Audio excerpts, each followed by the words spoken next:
Hello बच्चों, बेटा last video में हमने मोशन ऑफ चार्ज पार्टिकल की बात की थी इन यूनिफॉर्म मैग्नेटिक फील्ड। ठीक है, तो हमने क्या किया था, एक यूनिफॉर्म मैग्नेटिक फील्ड लिया था एक रीजन में, और उस मैग्नेटिक फील्ड की डायरेक्शन के साथ थीटा एंगल बनाते हुए एक चार्ज पार्टिकल को एंटर कराया था। ठीक है, तो यहाँ पर आपने उस चार्ज पार्टिकल का जो पाथ था, यानी जो उसका सर्कुलर पाथ बन रहा था, उस पाथ का रेडियस निकाला था आपने, और उस सर्कल को उसका टाइम कंप्लीट कितने देर में होगा वो टाइम पीरियड निकाला था बेटा आपने, फ्रीक्वेंसी निकाली थी बेटा आपने। ठीक है, तो आपने कैसा पाथ बनाया था बच्चों, इस तरह का पाथ बनाया था, हेलिकल पाथ, ये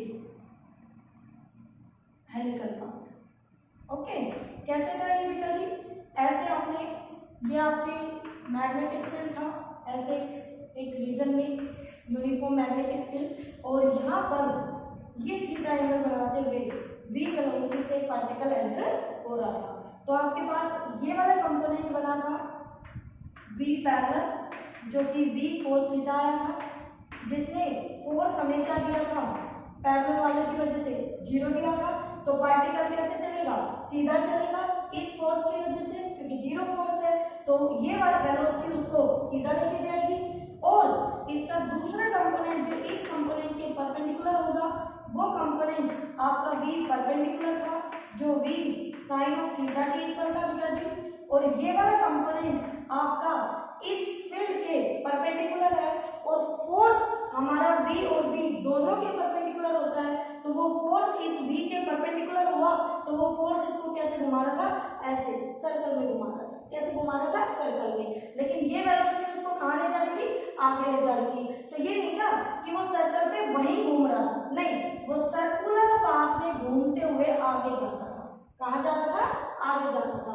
तो कुछ इस तरह का पाथ होता है, जैसे ये आप देख रहे हो ना, ये ऐसे, ये इसको आप स्पाइरल बोलते हो, बट ये स्पाइरल नहीं, हेलिकल है बेटा। स्पाइरल जलेबी की फॉर्म में होता है, ऐसे, या तो रेडियस घटते हुए या रेडियस बढ़ते हुए, ऐसे, ये होता है स्पाइरल, इस तरह से, ये स्पाइरल। ठीक है, और इसको बोलते हैं हेलिकल। ये कैसा बेटा, हेलिकल है। ओके, तो कोई भी सर्कल, कोई भी जो सर्कल आप देख रहे हैं, वो जो जहां से शुरू हुआ है वहीं पर नहीं एंड होगा, नहीं, वो थोड़ा सा आगे शिफ्ट हो गया। देखो क्यों, इस वेलोसिटी की वजह से। किसकी वजह से बेटा, इस वेलोसिटी की वजह से, इसलिए उसने कैसी फॉर्म बना दी, हेलिकल फॉर्म बना दी। तो हमने लास्ट में बात की थी पिच ऑफ हेलिक्स की। किसकी बात की थी बेटा, pitch of helix.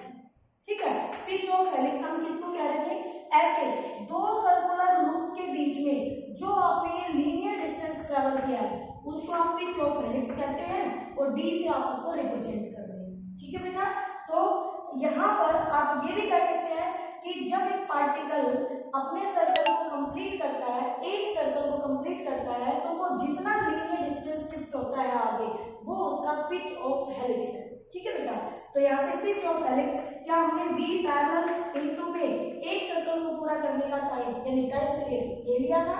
Okay, v parallel कितना था बेटा, v cos ऑफ थीटा था बच्चों, और t कितना था, ये ना 2 पाई m अपॉन में v क्यों, तो टाइम पीरियड एक सर्कल को कंप्लीट करने में कितना टाइम लग रहा था, साथ में पैरेलल कंपोनेंट, किसके पैरेलल, मैग्नेटिक फील्ड के पैरेलल जो कंपोनेंट है वो आपको पिच ऑफ हेलिक्स देगा। समझ लो बेटा अच्छे से, जो मैग्नेटिक फील्ड के पैरेलल कंपोनेंट आएगा वेलोसिटी का, वो पिच ऑफ हेलिक्स देगा आपको।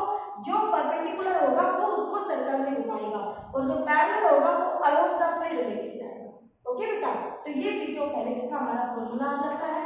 एक और रहता है एंगुलर फ्रीक्वेंसी ओमेगा। ओमेगा होता है बेटा जी 2 पाई न्यू या 2 पाई बाई टी। तो आप चाहो तो न्यू का फॉर्मूला यहाँ पुट कर लो, और चाहो तो टी का फॉर्मूला पुट कर लो, बात एक ही है बेटा। ठीक है, तो यहाँ से एंगुलर फ्रीक्वेंसी आप उसकी निकाल सकते हैं। ओके बच्चों, तो देखिए नेक्स्ट एक क्वेश्चन लिखा हुआ है आपके सामने, अब मैं इनको मिटा देती हूँ। अब वहीं पर हम अपना फॉर्मूला पुट करेंगे, और कैसे फाइंड आउट करना होगा आपको वो देखना है ध्यान से। तो गिवन फिगर ये है बेटा कि अगर हमारी ये एक्स एक्सिस है और ये वाई एक्सिस है, आप खुद मान लेना, तो वाई एक्सिस में फील्ड दे रखा है बच्चों, और कोई चार्ज है क्या, वो चार्ज एक्स के साथ 30 डिग्री एंगल बनाता है, तो बी इसके साथ कितना एंगल बन गया, 60 डिग्री। ठीक है, अब उसने कहा है फाइंड पिच ऑफ हेलिक्स, तो पिच ऑफ हेलिक्स होता है हमारा b equal to v parallel into में t टाइम p है। बोलो बेटा, तो v पैरेलल कौन सा बेटा, जो मैग्नेटिक फील्ड के अलोंग वेलोसिटी आएगी वो v पैरेलल होता है, ठीक है। तो यहाँ पे इसके अलोंग निकाल लीजिए, ये v है तो ये हो गया आपका v cos 30 और ये हो गया आपका v sin 30। बोलो बेटा, ठीक है। तो यहाँ से v sin 30 की वैल्यू, sin 30 होता है 1/2, तो ये हो गया हमारा v/2, तो v पैरेलल आ गया v/2 इनको में टाइम पीरियड 2πm अपॉन में v क्यों। बोलो बेटा, तो ये तो जर्नल आप निकाल रहे हो, अगर डाटा गिवन होंगे कि मैग्नेटिक फील्ड की value this Tesla and velocity की वैल्यू दिस एंड चार्ज की वैल्यू दिस, तो आप सारी वैल्यूज यहाँ पुट कर लेंगे और फाइंड आउट कर लेंगे पिच ऑफ हेलिक्स कितना आएगा। ठीक है बेटा, कर सकते हो, इजी है। ओके चलिए अब देखिए पिच ऑफ हेलिक्स को आप निकाल लेंगे, यहाँ से 2 से 2 कैंसिल करके आपके पास ये एक्सप्रेशन आ जाएगा पिच ऑफ हेलिक्स का। ठीक है, अब देखिए नेक्स्ट हमें किसकी बात करनी है, जो ये फॉर्मूला आप देख रहे हैं आर का, सामने देख लीजिए, कोई भी चार्ज पार्टिकल अगर मैग्नेटिक फील्ड में एंटर करता है, मैग्नेटिक फील्ड में एंटर करता है परपेंडिकुलरली नॉर्मली, यानी एक क्यू पार्टिकल अगर मैग्नेटिक फील्ड में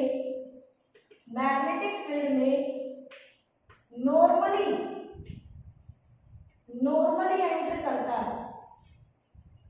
एंटर करता है तो बेटा वो पार्टिकल आपका सर्कल में घूमेगा। किसमें घूमेगा? सर्कुलर पाथ में घूमेगा। तो उसका पाथ कैसा होगा बच्चों? सर्कुलर। कैसा होगा बेटा? सर्कुलर होगा। ठीक है, क्यों? क्योंकि जो फोर्स आएगी वो फोर्स आपका ये फोर्स आया था क्या, V क्रॉस B, ये फोर्स, ठीक है, ये वाला था। तो यहाँ से ये फोर्स V और B के दोनों के नॉर्मली, तो जब फोर्स V के नॉर्मली होता है तो वो पार्टिकल को सर्कल में घुमाता है। ठीक है, तो हमें फाइंड आउट करना होगा उस सर्कुलर पाथ का रेडियस। ठीक है, तो गिवन प्रॉब्लम, अब सामने ये एक फॉर्मूला है, इससे बहुत सारे फॉर्मूले बनेंगे। अब ध्यान से देखना, R equal to mv upon b equal to mv को लिख सकते हैं मोमेंटम, p अपॉन में b क्यू, मोमेंटम को लिख सकते हैं under root 2mk, k kinetic energy upon में b क्यू। ठीक है बेटा, उसके बाद k काइनेटिक एनर्जी को लिख सकते हैं 2m/v charge into potential upon में b क्यू। देखिए बेटा, अब आपके पास किसी भी तरह का न्यूमेरिकल आ जाए आपसे छूटने वाला नहीं है। ठीक है, अब देखिए इस R के इतने सारे फॉर्मूले आपके सामने आ गए। अगर न्यूमेरिकल में चार्ज पार्टिकल उसकी वेलोसिटी दी तो आप ये फॉर्मूला उठाएंगे, अगर न्यूमेरिकल में उसका मोमेंटम दिया चार्ज पार्टिकल का तो आप ये फॉर्मूला उठाएंगे, अगर उस पार्टिकल की काइनेटिक एनर्जी दी तो आप ये वाला फॉर्मूला उठाएंगे, और अगर उस पार्टिकल की पोटेंशियल दिया कि इतना पोटेंशियल है तो फिर आप ये वाला फॉर्मूला उठा के चलेंगे। ठीक है बेटा, तो V क्या है यहाँ पर? पोटेंशियल। ओके, अब एक एग्जांपल डिस्कस करते हैं। ठीक है, मैं इसको मिटा देती हूँ, आपने आज के बहुत सारे फॉर्मूले देख लिए हैं। तो एक क्वेश्चन है, क्वेश्चन क्या है बेटा, ध्यान से देखिए, एक प्रोटॉन है and alpha particle, a proton and alpha particle enters uniform magnetic field normally enter करते हैं, enters in uniform magnetic field normally। ठीक है बेटा, normally with same kinetic energy, उनकी काइनेटिक एनर्जी क्या है बच्चों? with the same kinetic energy, find the ratio of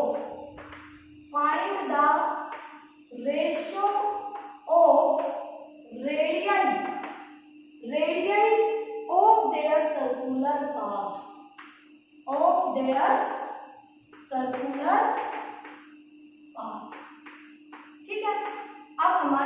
statement सामने है, एक पार्टिकल प्रोटॉन है, दूसरा पार्टिकल अल्फा है, दोनों मैग्नेटिक फील्ड में नॉर्मली एंटर करते हैं, मैग्नेटिक फील्ड में नॉर्मली सेम काइनेटिक एनर्जी लेके जाते हैं, हमें उनकी रेडियाई का रेशियो बताना है।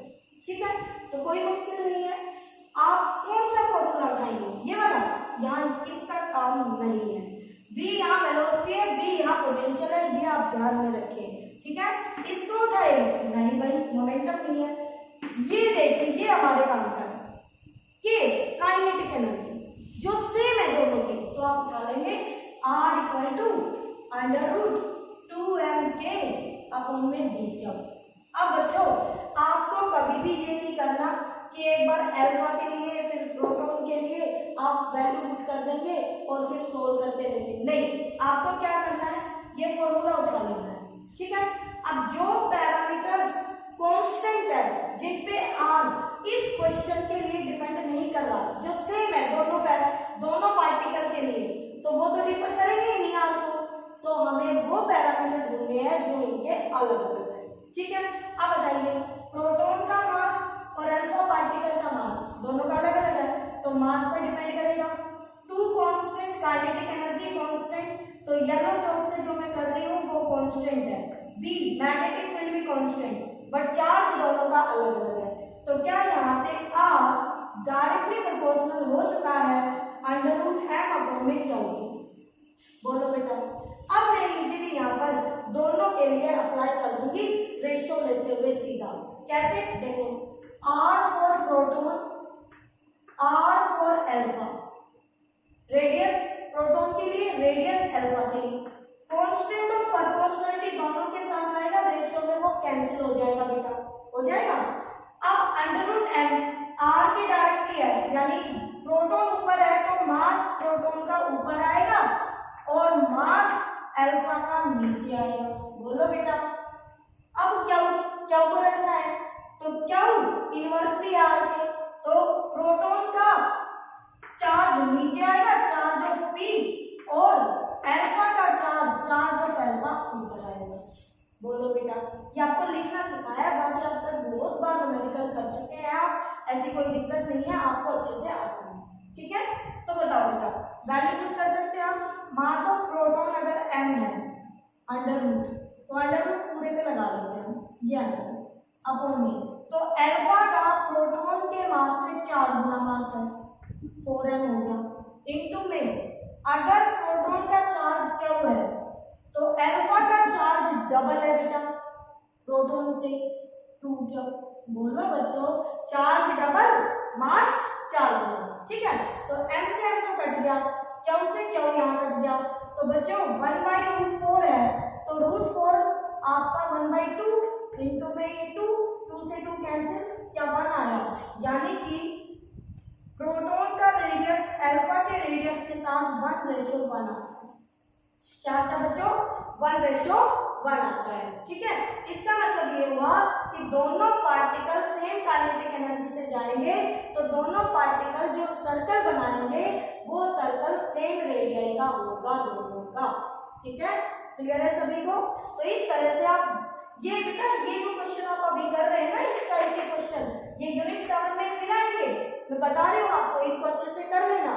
ये क्वेश्चन यहाँ भी है, 3rd यूनिट में भी है और 7th यूनिट में भी है, डुअल नेचर ऑफ मैटर में, वहां पर फिर से इस तरह के फॉर्मूले आप फिर से लिखेंगे। ठीक है, तो इनको छोड़ना नहीं है, बहुत ही आसान क्वेश्चन है। यहाँ पे प्रोटॉन और अल्फा दिए हैं, आगे चल के बीटा पार्टिकल प्रोटॉन दे देंगे, इस तरह से पार्टिकल्स देंगे और वो कंपेरिजन करवाएंगे आपको। ठीक है, एमसीक्यू में भी आ सकते हैं ये क्वेश्चन आपके। ओके बच्चों, चलिए अब है, हमें अब बात करनी है लोरेंट्ज फोर्स की। लोरेंट्ज फोर्स क्या है बेटा, जो लोरेंट्ज फोर्स है, मैंने आपको लास्ट वीडियो में डिस्कस भी किया था कि भैया आगे चल के लोरेंट्ज फोर्स की बात करोगे आप, तो देखिए लोरेंट्ज फोर्स क्या कहता है। लोरेंट्ज फोर्स, लोरेंट्ज फोर्स जो है बच्चों, वो जब हमारा electric field and magnetic field दोनों एक साथ प्रेजेंट हो,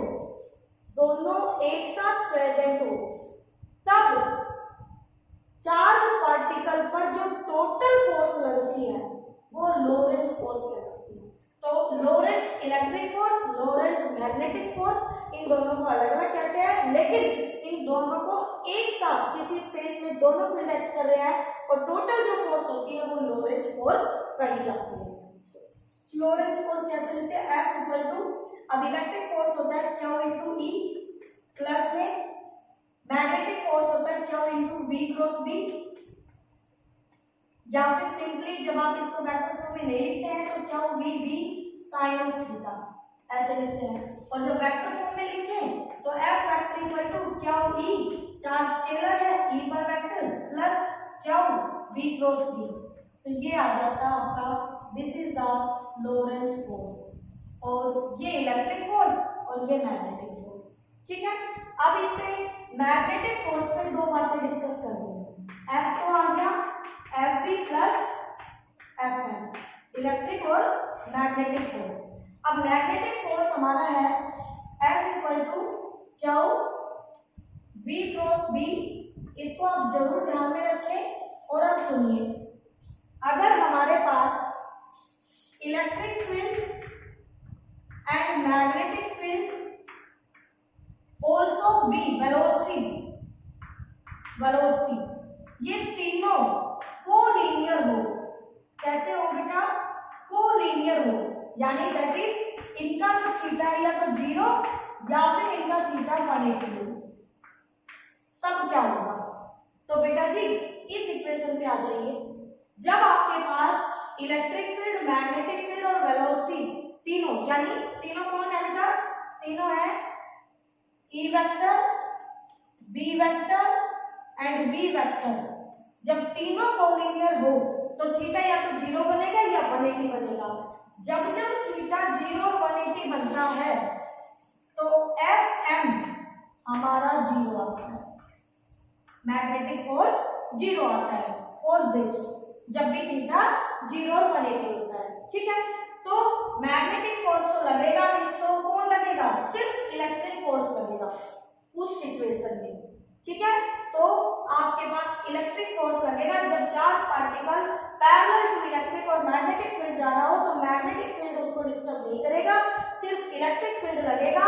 और वो इलेक्ट्रिक फील्ड, अब आपको पीछे पता है, सारी बातें डिस्कस की थी कि वो चार्ज पार्टिकल पॉजिटिव है तो अलोंग में इलेक्ट्रिक फील्ड जाएगा, नेगेटिव है तो opposite to electric field force लगेगा। ठीक है, वो डिपेंड करेगा उसको इनिशियली कैसे भेजा जा रहा है। ओके बेटा, अब अगर ये तीनों, ये पहला पॉइंट था बेटा, ये दूसरा पॉइंट, अगर हमारा E vector, B vector and V vector तीनों perpendicular to each other, mutually perpendicular तीनों, तो बच्चों जब आपके ये तीनों परपेंडिकुलर होंगे ना, तो एक कंडीशन हमें ये भी मिल सकती है कि उस पार्टिकल पर F नेट 0 हो जाए, और ऐसा तभी होगा जब हमारा Fe electric force equal and opposite हो मैग्नेटिक फोर्स के। देखिए बच्चों, ठीक है, F नेट जब ये तीनों म्यूचुअली परपेंडिकुलर होंगे तब हमारा F नेट 0 हो सकता है। कब? जब दोनों फोर्सेस इक्वल एंड अपोजिट हो, तब वो पार्टिकल सीधा जाएगा विदाउट डेविएशन, यानी ऐसे जा रहा है तो चार्ज पार्टिकल इसी तरह जाएगा, किसी तरफ नहीं मुड़ेगा। बोलो बेटा, बात समझ में आई? देखिए इसमें बहुत ही अच्छा कॉन्सेप्ट है आपके पास। आपने कहा जब ये तीनों परपेंडिकुलर हो, म्यूचुअली परपेंडिकुलर, तो उस सिचुएशन में ये दोनों फोर्स मैग्नीट्यूड में इक्वल आएंगे और डायरेक्शन में अपोजिट। ठीक है भाई, इलेक्ट्रिक फोर्स होता है क्या V, ओके, मैग्नेटिक फोर्स होता है क्या VB। बच्चों आप कहेंगे मैडम साइन थीटा, बेटा वो तो 90 है, 90 पे साइन 91 हो जाता है, तो क्या VB, क्या से क्या कैंसिल, तो V इक्वल टू आ गया E/B। और बच्चों ये फॉर्मूला आप आगे पढ़ेंगे वेलोसिटी फिल्टर में। कहाँ पढ़ेंगे? वेलोसिटी फिल्टर नाम से टॉपिक हमारा छोटा सा ही लेकिन इम्पोर्टेंट है, क्वेश्चन भी आ जाते हैं वेलोसिटी फिल्टर। अब बेटा पहला क्वेश्चन इंपॉर्टेंट जो यहाँ बनता है वो है ये कि E/B की इस रेशियो की यूनिट पूछ लेता है, E/B की यूनिट। तो बेटा जी जब इसके